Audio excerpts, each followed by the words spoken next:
Amin. Nah, kalau kita lihat itu terjadi dalam kitab apa? Dalam kitab Wahyu. Kalau kita melihat Wahyu 6, dulu saya pernah sampaikan ini 2 tahun, 3 tahun yang lalu tentang ini. Wahyu 6 ayat yang ke-5 dan ayat yang ke-6.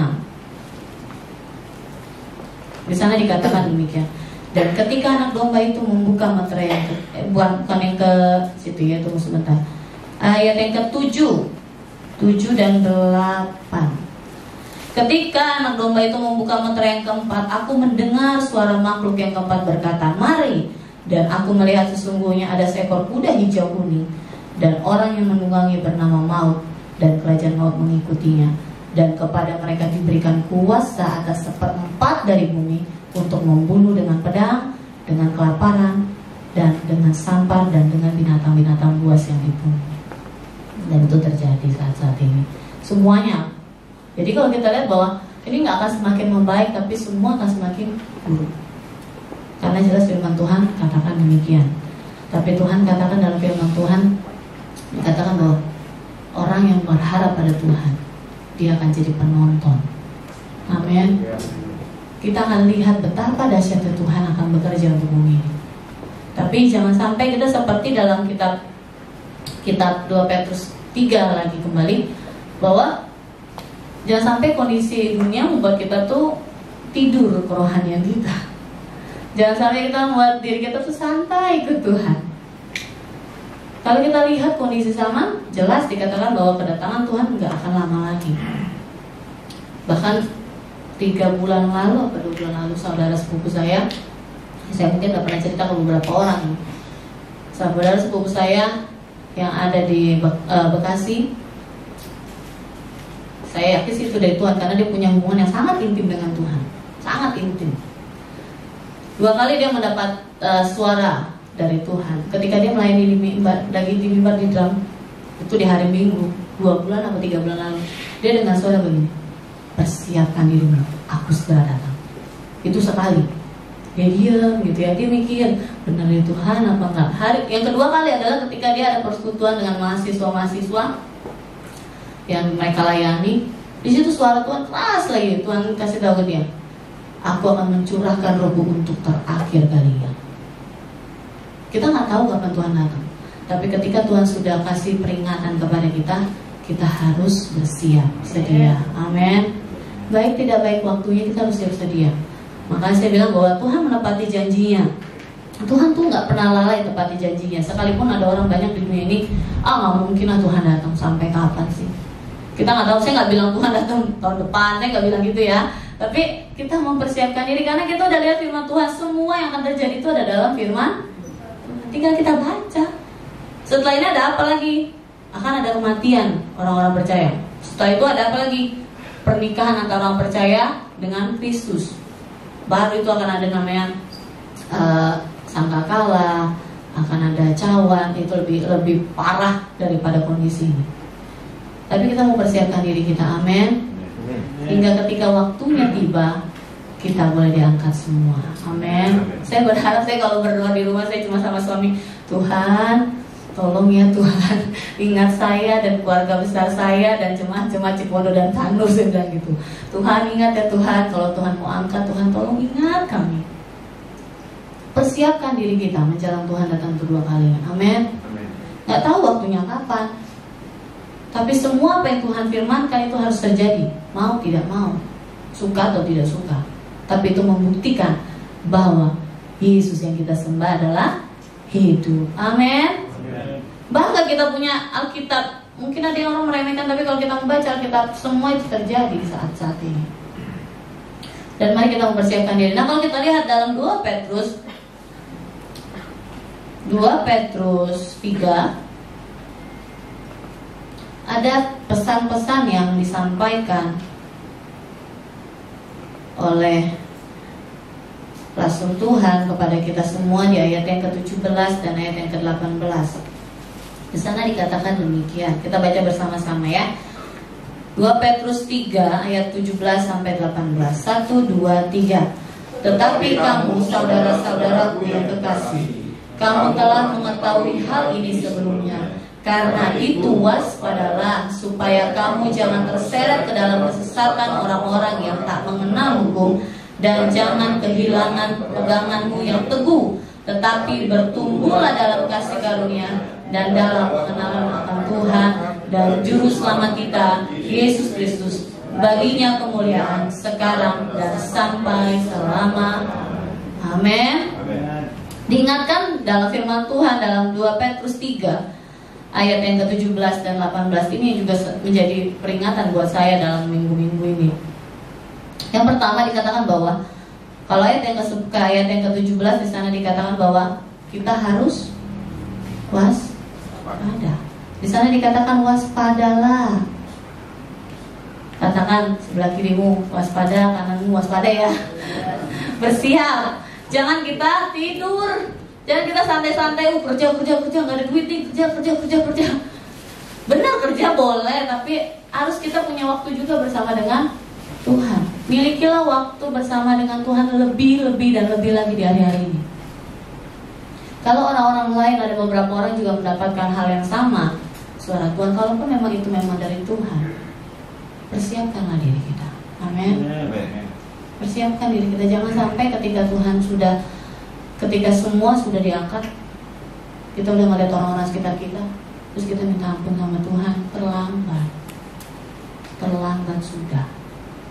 Jadi kalau dikatakan dalam firman Tuhan bahwa waktu yang Tuhan beri itu adalah satu. Nih kalau kita lihat di ayat yang ke-9, Tuhan tidak lalai menepati janjinya, sekalipun ada orang yang menganggapnya sebagai kelalaian, tetapi Ia sabar terhadap kamu, karena Ia menghendaki supaya jangan ada yang binasa, melainkan supaya semua orang berbalik dan bertobat. Waktu yang masih Tuhan beri, tandanya kita harus berbenah diri. Tuhan baik, yes, betul. Tapi jangan lupa bahwa Tuhan itu adil. Amin. Tuhan adil. Makanya Tuhan bilang persiapkan dirimu, persiapkan hidupmu, kerohanianmu, hubunganmu sama Tuhan. Kalau istilah katanya nggak mungkin bagaimana kita mau masuk ke rumah orang tanpa kita kenal Tuhan, ya betul? Saya mau masuk ke sana nggak kenal sama Om Sambo gitu ya. Saya tuh masuk aja nyelonongnya pasti diomelin sama Om Sambo, diusir malah. Tapi biarlah ini menjadi satu peringatan bahwa kita mau persiapkan diri karena kita akan segera pulang. Amin. Ini tempat kita cuma sementara loh, Ibu. Cuma sementara. Persiapkanlah dirimu. Nah, kalau kita lihat di sana di ayat yang ke-17 di sana dikatakan dikatakan supaya kamu jangan terseret kepada kesesatan orang-orang yang tak mengenal hukum, dan janganlah kehilangan peganganmu yang teguh. Jangan mau diombang-ambingkan. Tetaplah berpegang pada firman. Kalau sekalipun ada orang bilang, tenang aja, nggak mungkin lah, belum, nanti juga hilang. Tapi firman Tuhan katakan bahwa persiapkan dirimu, waspada, pegang teguh apa yang kita percaya, yaitu Tuhan Yesus. Di hari-hari ini banyak sekali yang saya lihat mulai goyah orang-orang gitu ya. Ada salah satu saya kenal di Bali sana, menikah dengan orang yang berbeda keyakinan dan dia udah jarang ke gereja gitu ya. Sangat disayangkan. Di detik-detik terakhir ini jangan sampai kita meninggalkan Tuhan. Amin. Jangan sampai ruginya berkali-kali lipat. Dari sekian puluh tahun mungkin dari kecil kita udah ngikut Tuhan, jangan detik-detik terakhir kita tinggalkan Tuhan. Hari-hari ini terakhir banyak sekali, nggak tahu ya, orang-orang di luar sana yang sudah kita kenal juga meninggalkan Tuhan.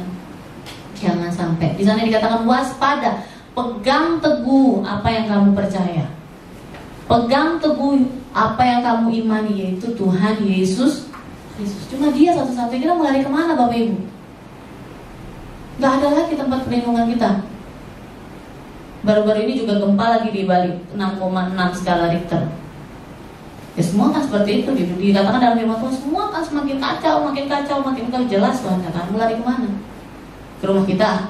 Betapa Tuhan tiba-tiba roboh, bro, hancur.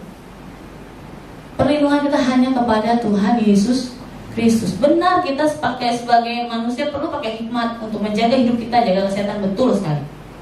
Tapi jangan lupa akan kerohanian kita. Amin. Jangan lupa sama iman kita. Itu itu yang penting. Jadi pertama adalah dikatakan bahwa kita harus waspada. Kalau kita di ayat yang ke-11 di sana dikatakan bahwa mereka adalah orang-orang yang santai. Di sana dikatakan demikian. Tetapi barang siapa tunggu sebentar, saya salah. Oke, ayat yang ke-11, 2 Petrus 3 ayat yang ke-11 di sana dikatakan demikian. Jadi segala sesuatu ini akan hancur secara demikian. Betapa suci dan salehnya kamu harus. Banyak orang, sampai saya pernah berdiskusi. Saya nggak mempersalahkan orang itu, tidak. Tapi ketika kami berdiskusi, dia mempertanyakan apa dasarnya kita harus mempersiapkan diri. Apa dasarnya standarnya orang bisa dikatakan hidup benar. Saya bilang yang bisa menilai itu cuma Tuhan, betul? Tapi jelas dalam firman Tuhan ini semua ada di sini. Apa yang Tuhan mau tinggal dilakuin.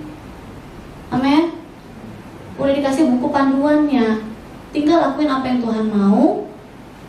Di sana dikatakan bahwa di ayat yang ke-11 itu kan segala sesuatu akan hancur. Tapi dikatakan ingat betapa suci dan salehnya kamu harus. Bukan berarti kita leye-leye sebenarnya sebagai orang-orang percaya, tidak. Tapi jelas dikatakan bagaimana betapa suci dan salehnya kamu harus hidup. Berarti ada usaha, betul? Selain waspada, yang pertama tadi waspada, yang kedua kalau kita lihat bahwa kalau kita lihat dari ayat yang ke-11 dan ayat yang ke-18 di sana dikatakan ayat yang ke-18, tetapi bertumbuhlah dalam kasih karunia dan dalam pengenalan akan Tuhan dan juru selamat kita Yesus Kristus, baginya kemuliaan sekarang dan sampai selama-lamanya. Amin. Yang kedua adalah di sana dikatakan bertumbuh. Di hari-hari terakhir kita harus semakin bertumbuh di dalam Tuhan. Amin. Bertumbuh dalam apa? Di sana sudah jelas dikatakan dalam kasih karunia dan dalam pengenalan. Gak cuma mulu-mulu kita bilang Tuhan penuh dengan belas kasihan. Yes, betul. Tapi di sana dikatakan bahwa dalam pengenalan kita juga harus semakin mengenal siapa Tuhan kita. Amin. Hari-hari ini begitu maraknya kasih karunia. Betul, Tuhan penuh dengan kasih karunia. Tapi Tuhan inginkan juga kita mengenal Dia. Tuhan ingin juga kita punya kehidupan yang semakin mengenal Tuhan. Bahkan kalau kita hubungkan dengan tadi ayat yang ke-11, betapa suci dan saleh yang kamu harus hidup. Ketika orang sudah mengenal Tuhan, dia tahu apa yang harus dia lakukan. Dia tahu apa yang harus dia kerjakan. Karena dia ngerti. Karena dia punya pengenalan. Bagaimana kita bisa melakukan firman kalau kita nggak kenal sama yang ngasih firman? Kita harus mengenal Dia lebih lagi. Lewat apa? Lewat doa. Lewat mungkin saat-saat ini di rumah kita bukan berarti kita libur ya Bapak Ibu ya. Oh masak, terus santai, tapi gak punya waktu doa gitu ya. Ingat, ketika waktu ini dikasih, pakailah waktu ini untuk punya waktu sama Tuhan. Amin. Persiapkan dirimu, persiapkan. Karena kondisi akan semakin susah. Nggak akan kita mampu kalau kita berjalan sendiri. Tapi persiapkan dirimu. Itu yang menjadi firman Tuhan hari ini. Saya nggak akan berpanjang lebar dengan firman Tuhan hari ini. Jadi pertama kita harus waspada dan kita harus bertumbuh di dalam Tuhan di hari-hari ini. Jangan lalai. Amin. Jangan lalai. Kalau kita sudah saya berpikirnya bukan masalah kita ditinggal atau tidak ditinggal. Saya berpikir adalah Tuhan, saya udah sekian puluh tahun ngiring Tuhan, terus nanti di akhir saya nggak ketemu Tuhan saya. Itu sakit, Bapak Ibu. Menyedihkan. Kita sekian tahun melayani Tuhan di mimbar, terus luar biasa. Kalau di akhirnya kita nggak ketemu sama Tuhan kita masuk kebinasaan kekal, rugi kan? Karena itu satu, waspada. Pegang teguh keyakinan kita sama Tuhan. Yang kedua, harus bertumbuh dalam pengenalan akan Tuhan dan hidup dalam kekudusan. Amin. Persiapkan dirimu, Tuhan akan segera datang. Itu kalau saya dengar cerita dari saudara saya pun merinding gitu ya. Dia cerita demikian. Terus dia sempat tanya sama Tuhan, apa yang harus saya perbuat? Puasa 42 hari. Dan itu sudah mereka lakukan bulan lalu. Mereka satu gereja puasa 40 hari. Dan benar setelah itu gak lama kejadian begini. Jadi persiapkanlah dirimu, Tuhan segera datang. Saya sampai bicara sama saya, apa tahun ini kah? Kan kita nggak tahu ya, cuma discuss aja gitu ya. Bukan berarti saya menjudge bahwa Tuhan datang tahun ini, tidak. Tapi saya pikir Tuhan katakan, kalau sama si saudara saya bilang, bahwa aku akan segera datang, persiapkan dirimu. Yang kedua, aku akan mencurahkan rohku terakhir kalinya. Terakhir kalinya itu kagak tahu itu kapan. Nah itu yang kita harus persiapkan diri. Amin. Minta Tuhan terus penuhkan kita dengan Roh Kudus, dekat sama Tuhan, waspada, sehingga nanti kita bisa menikmati surga yang kekal itu. Amin. Haleluya.